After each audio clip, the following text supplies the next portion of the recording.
بچوں، یہ اس چیل کی کہانی ہے جو کئی دن سے ایک بڑے سے کبوتر خانے کے چاروں طرف منڈلا رہی تھی اور طاق میں تھی کہ اڑتے کبوتر پر جھپٹا مارے اور انہیں لے جائے۔ لیکن کبوتر بھی بہت پھرتیلے، ہوشیار اور تیز اڑنے والے تھے۔ جب بھی وہ کسی کو پکڑنے کی کوشش کرتی، وہ پھرتی سے بچ کر نکل جاتے۔ چیل بہت پریشان تھی کہ کیا کرے اور کیا نہ کرے۔ آخر اس نے سوچا کہ کبوتر بہت چالاک اور پھرتیلے ہیں اور تیز اڑان کے حامل ہیں، کوئی اور چال چلنی چاہیے، کوئی ایسی ترکیب کرنی چاہیے کہ وہ آسانی سے اس کا شکار ہو سکیں۔ چیل کئی دن تک سوچتی رہی۔ آخر اس کی سمجھ میں ایک ترکیب آئی۔ وہ کبوتروں کے پاس گئی، کچھ دیر اسی طرح بیٹھی رہی، پھر پیار سے بولی، بھائیوں اور بہنوں، میں تمہاری طرح 2 پیروں اور 2 پروں والا پرندہ ہوں۔ تم بھی آسمان پر اڑ سکتے ہو اور میں بھی آسمان پہ اڑ سکتی ہوں۔ فرق یہ ہے کہ میں بڑی ہوں اور تم چھوٹے ہو۔ میں طاقتور ہوں اور تم میرے مقابلے میں کمزور ہو۔ میں دوسروں کا شکار کرتی ہوں، تم نہیں کر سکتے۔ میں بلی کو حملہ کر کے زخمی کر سکتی ہوں اور اسے اپنی نوکیلی چونچ اور تیز پنجوں سے مار بھی سکتی ہوں۔ تم یہ نہیں کر سکتے، تو تم ہر وقت دشمن کی زد میں رہتے ہو۔ میں چاہتی ہوں کہ پوری طرح تمہاری حفاظت کروں۔ مجھے افسوس اس بات پر ہے کہ تم سب مجھ سے ڈرتے ہو۔ بھائیوں اور بہنوں، میں ظلم کے خلاف ہوں، لیکن یہ اسی وقت ہو سکتا ہے جب تم دل و جان سے مجھے اپنا بادشاہ مان لو۔ جب تم مجھے اپنا بادشاہ مان لو گے اور مجھے ہی حقوق و پورا اختیار دے دو گے، تو پھر میں تمہاری حفاظت اور تمہاری آزادی پوری طرح میری ذمہ داری ہوگی۔ چیل روز وہاں آتی اور بار بار بڑے پیار سے اور محبت سے ان کو انہی باتوں میں چکمہ دیتی رہتی اور ان باتوں کو دہراتی۔ رفتہ رفتہ کبوتر اس کی اچھی اور میٹھی میٹھی باتوں پر یقین کرنے لگے۔ ایک دن کبوتر نے آپس میں بہت دیر مشورہ کیا اور طے کر کے اسے اپنا بادشاہ مان لیا۔ اس کے 2 دن بعد تخت نشینی کی بڑی شاندار تقریب ہوئی۔ چیل نے بڑی شان سے حلف اٹھایا اور سب کبوتروں کی آزادی، حفاظت اور ہر ایک سے انصاف کرنے کی قسم کھائی۔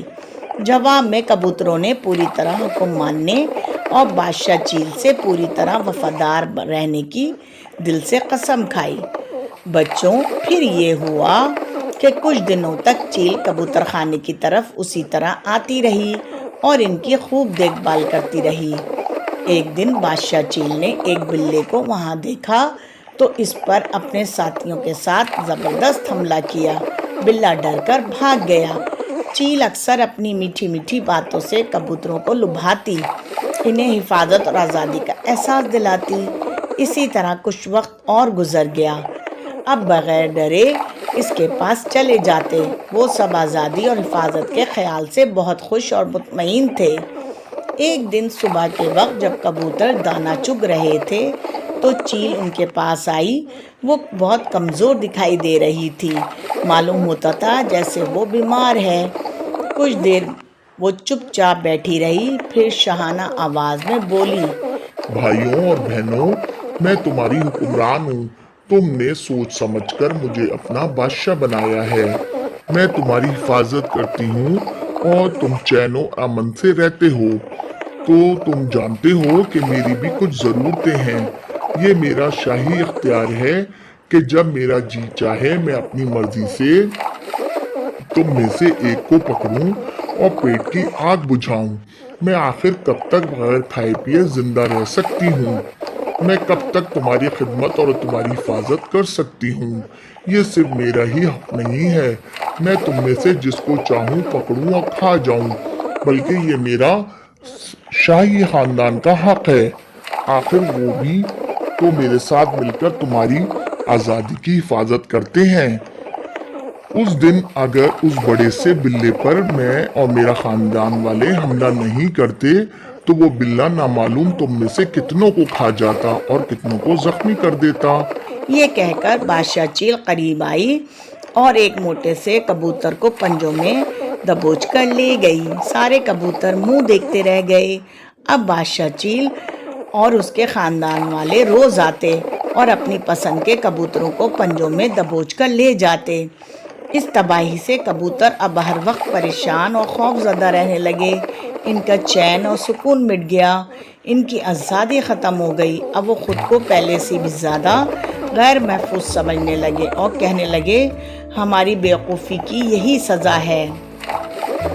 آخر ہم نے چیل کو اپنا بادشاہ کیوں بنایا؟ تو پیارے بچوں، جو بھی کام کرو اس میں عقل کا استعمال بے حد ضروری ہے۔ پیارے بچوں، اگر میری کہانی اچھی لگی ہو تو میرے چینل کو سبسکرائب کریں، لائک کریں، شیئر کریں۔ ملتے ہیں اگلی کہانی میں۔